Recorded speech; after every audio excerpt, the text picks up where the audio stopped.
विशेष रूप से पिछले कुछ हफ्तों में मुझे कई कॉल आए हैं। मेरे कई दोस्तों और लोगों ने मुझे जोड़ा है और मुझसे पूछा है, अर्नब, आपने अमेरिका के गहरे राज्य के बारे में क्या कहा है जो भारत में परेशानी पैदा करने की कोशिश कर रहा है। जिस तरह से इसने परेशानी पैदा की और बांग्लादेश में लोकतांत्रिक रूप से चुनी गई सरकार को गिरा दिया, क्या भारत में ऐसा हो सकता है? खैर, मैं अभी भी इस मामले की जांच कर रहा हूं। मेरे पास अभी रिपोर्ट करने योग्य सबूत नहीं है, लेकिन हम सभी अपने कनेक्शन खींच सकते हैं। लेकिन इसके बावजूद मेरा मानना है कि यह मेरे लिए एक वीडियो बनाने का समय है जिसमें भारतीयों को सतर्क रहने के लिए कहा गया है। #इंडिया अगले कुछ महीनों में होने वाली संभावित घटनाओं को लेकर बहुत सतर्क रहेगा। याद रखें कि हमारा देश युद्ध की स्थिति में है। मेरे उच्चतम स्तर के संपर्क मुझे बताते हैं कि खतरा हमेशा बना रहता है।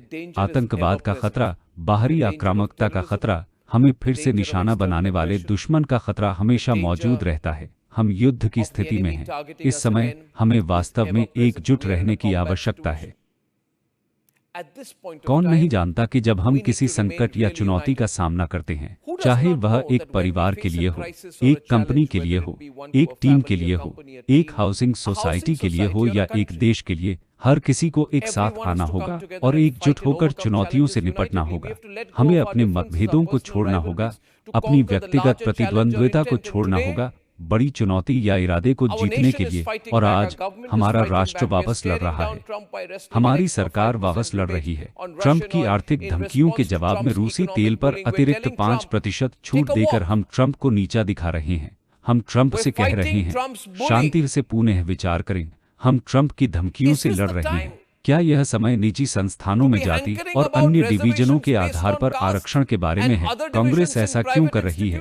आज जब हमारे देश को एक अमेरिकी प्रायोजित पाकिस्तान के साथ एक खुले खतरे का सामना करना पड़ रहा है, जिसमें आसिफ मुनीर 2 महीने में 2 बार व्हाइट हाउस की बैठकों में भाग ले रहे हैं, तो क्या यह भारतीय वायुसेना से सवाल करने का समय है कि वायुसेना के कितने लड़ाकू विमान राफेल क्षतिग्रस्त हुए? आज जब हमारा देश यह सुनिश्चित कर रहा है कि ट्रंप के ब्लैकमेलिंग के प्रयास को ब्रिक्स देशों के साथ वैकल्पिक राजनयिक चैनलों के माध्यम से गहरी रणनीतिक समझदारी से संभाला जाए, जो हमारे प्रधानमंत्री कर रहे हैं, तो आप वहां लूला के साथ उनकी तस्वीरें देखते हैं। क्या यह समय है राहुल गांधी के लिए इसे फिर से शुरू करने के लिए, हमारे लोकतंत्र और हमारी संस्थाओं की जड़ पर हमला करने के लिए? आज जब नीति निर्माताओं ने ही नहीं बल्कि बाजारों, वैश्विक रेटिंग एजेंसियों ने भी भारत की विकास गाथा को कुचलने के हर प्रयास का विरोध किया है, तो क्या कुछ राजनेताओं के लिए यह कहने का समय आ गया है कि अर्थव्यवस्था मर चुकी है?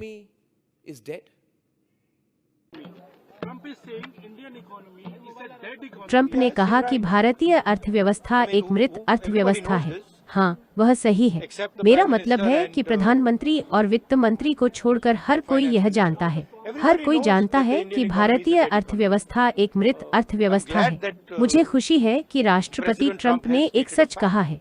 आप यह सवाल क्यों पूछ रहे हैं? ये एक मृत अर्थव्यवस्था है। क्या आप लोगों को इसमें कोई संदेह है? पूरी दुनिया जानती है भारतीय अर्थव्यवस्था एक मृत अर्थव्यवस्था है और भाजपा ने अर्थव्यवस्था को खत्म कर दिया है। क्यों खत्म किया है? अडानी जी की मदद करने के लिए खत्म किया है।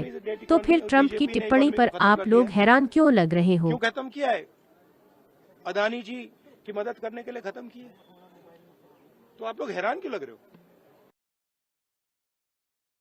राहुल गांधी को देखिए। डोनाल्ड ट्रंप के साथ खड़े होकर राहुल गांधी ने कहा कि हमारी भारतीय अर्थव्यवस्था मर चुकी है। आज जब चीन सहित सभी लोग हमारे साथ खड़े हैं, तो क्या यह राहुल गांधी के लिए ऑपरेशन सिंदूर की सफलता पर संदेह पैदा करने का समय है? मैं वास्तव में देवियों और सज्जनों, कभी कभी आश्चर्य करने लगता है किन लोगों का इरादा क्या है, उनकी मंशा क्या है। तो देवियों और सज्जनों, विरोधाभास दिखाई दे रहा है और मैं आज रात आप सभी से यह सवाल पूछना चाहता हूं, क्या हमारे देश में विभाजनकारी राजनेताओं पर विभाजन पर रोक होनी चाहिए या नहीं होनी चाहिए? क्या भारतीयों को जातीय, आर्थिक, धार्मिक या क्षेत्रीय आधार पर किसी भी रूप में विभाजन को इंजीनियर करने के प्रयासों के खिलाफ सतर्क नहीं रहना चाहिए?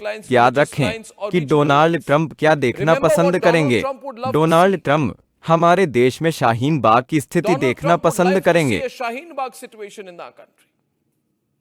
डोनाल्ड ट्रंप उस स्थिति को देखना पसंद करेंगे जब कुछ लोगों ने लाल किले में तिरंगे को छूने की हिम्मत की। डोनाल्ड ट्रंप जो अपना देश नहीं चला सकते हैं, जिन्होंने अमेरिका की राजधानी में विरोध प्रदर्शन को रोकने के लिए सेना को बाहर निकाला है। डोनाल्ड ट्रंप हमारे देश में अराजकता देखना चाहते हैं। डोनाल्ड ट्रंप चाहते हैं कि भारतीयों का हमारे देश की चुनावी प्रणाली में विश्वास कम हो।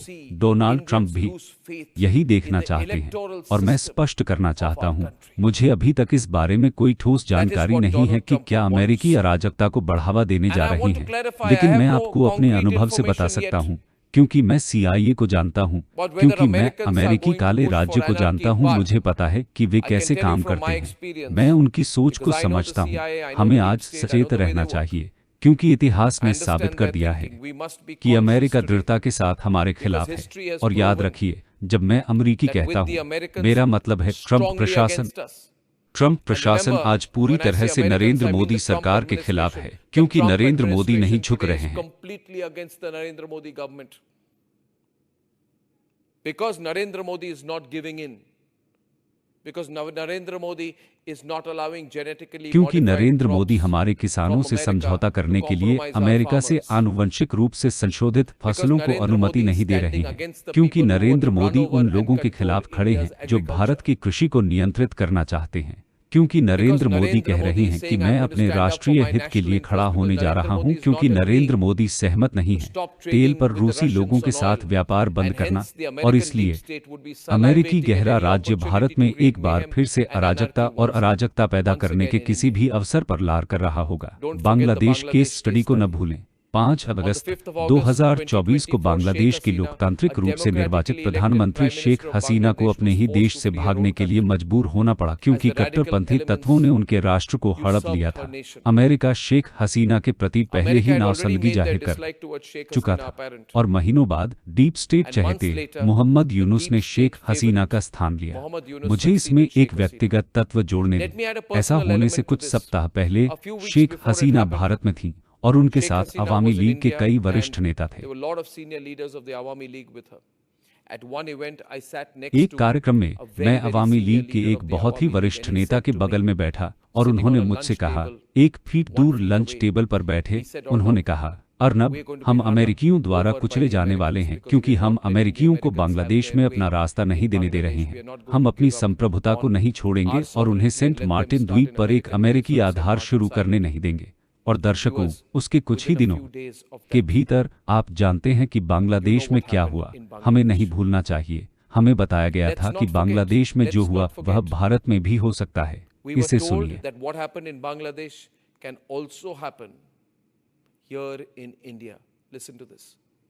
तो ऐसे परिस्थिति में हम ये भी कह सकते हैं कि जैसा कि शक पैदा हुआ लोगों के मन में बांग्लादेश में ये फ्री एंड फेयर इलेक्शन है क्या, वैसे ही शक यहाँ भी आने लगे हैं। वहाँ तो उभर गए हैं, लेकिन यहाँ भी वो शुरू हो।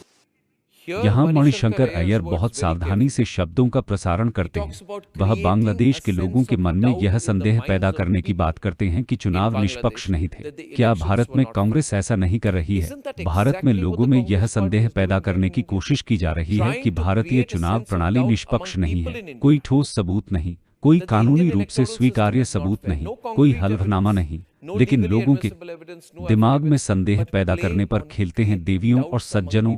यही कारण है कि मैं आज रात आपसे अपील कर रहा हूं, इस वीडियो को फैलाएं। हमारे देश के बारे में गलत इरादे रखने वाले लोग हैं। भारत सतर्क रहें, लेकिन भारत बांग्लादेश नहीं है और भारतीय लोग ऐसा नहीं होने देंगे। और गर्व के साथ भारतीय नेतृत्व, मैं कहता हूं, किसी भी अमेरिकी को यह तय नहीं करने देगा कि भारत की धरती पर क्या होता है। लेकिन क्या हमें धमकियों के बारे में नहीं जानना चाहिए? क्या हमें नहीं पता कि क्या हो सकता है?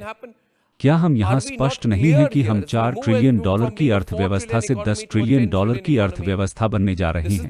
यह वह समय है जब हमें बहुत सावधान रहना होगा। एक बार जब हम 10 ट्रिलियन का आंकड़ा पार कर लेंगे तो हम जरूरत पड़ने पर सीधे अमेरिकियों से मुकाबला करेंगे या चीन से भी। विकास के इस दौर में हमारे पास एकजुट होने के अलावा कोई विकल्प नहीं है। कुछ लोग देश को अंदर से तोड़ना चाहते हैं, क्योंकि आज हमारे पास एक प्रधानमंत्री है जो भारत के गौरव और भारत की संप्रभुता की रक्षा के लिए कीमत चुकाने के लिए तैयार है।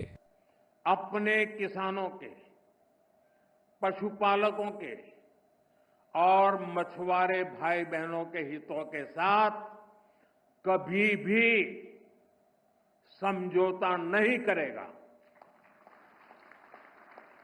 और मैं जानता हूं व्यक्तिगत रूप से मुझे बहुत बड़ी कीमत चुकानी पड़ेगी, लेकिन मैं इसके लिए तैयार हूं। प्रधानमंत्री की इस टिप्पणी की कम रिपोर्टिंग की गई है। आप भारत के इस बयान को सुनते हैं और जानते हैं कि डोनाल्ड ट्रंप नरेंद्र मोदी के इस बिना झुके राष्ट्र प्रथम दृष्टिकोण से नफरत करेंगे। सीधे आंख से आंख मिलाने पर वो हमारे पीछे की ओर घूरेगा। ट्रंप, आप जानते हैं कि वह क्या पसंद करेंगे? वह 15 दिसंबर 2019 की घड़ी को घुमाना पसंद करेंगे, जब शाहीन बाग के विरोध प्रदर्शनों ने अंतर्राष्ट्रीय सुर्खियां बटोरी। आप जानते हैं कि ट्रंप को क्या पसंद आएगा? वह भारत के लिए 26 जनवरी 2021 की घड़ी वापस स्पिन करना पसंद करेंगे।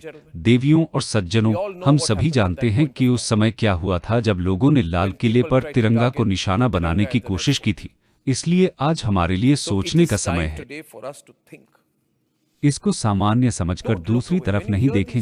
जब आप यहाँ इन विरोध प्रदर्शनों को सुनते हैं, लोग चुनाव प्रणाली पर सवाल उठाते हैं कि कितने रावलों को नीचे लाया गया था, स्कूलों में निजी आरक्षण चाहते हैं और मिस इंडिया प्रतियोगिता में वहाँ एक स्पष्ट इरादा है।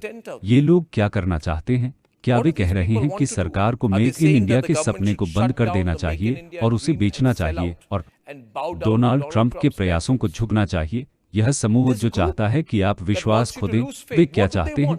क्या वे चाहते हैं कि हमारे हित में काम करने वाली रियायतों के बावजूद भारत को रूसी तेल नहीं खरीदना चाहिए? वे क्या चाहते हैं? क्या वे चाहते हैं कि भारत को डोनाल्ड ट्रंप को कश्मीर पर मध्यस्थता करने की अनुमति देनी चाहिए? क्या वे चाहते हैं कि भारत सरकार डोनाल्ड ट्रंप को नोबेल शांति पुरस्कार के लिए नामित करे? वे क्या चाहते हैं? क्या वे चाहते हैं कि हम ओवल ऑफिस में पूरी तरह से एक ऐसे राष्ट्रपति के सामने आत्मसमर्पण कर दें जो नोबेल शांति पुरस्कार के लिए जुनूनी है? पहलगाम में नरसंहार का आयोजन करने वाले व्यक्ति के साथ भोजन किसने किया? और इसलिए मैं कह रहा हूँ, देवियों और सज्जनों, राष्ट्रहित के लिए लड़ो। यह हमारे देश के हित में बहुत महत्वपूर्ण समय है। देश के साथ खड़े रहें, चाहे आपके कोई भी राजनीतिक झुकाव हो। आप अतीत में कई मुद्दों पर मुझसे सहमत नहीं हो सकते थे। आज मैं अपने राष्ट्र, हमारे भारत के सभी नागरिकों से हमेशा सतर्क रहने का आह्वान करता हूं। यह भारत के लिए सतर्क रहने का समय है। आइए हम सब सावधान रहें। हमारे चारों ओर दुश्मन हैं। हमारी एकता बेहद जरूरी है। Our unity is absolutely essential.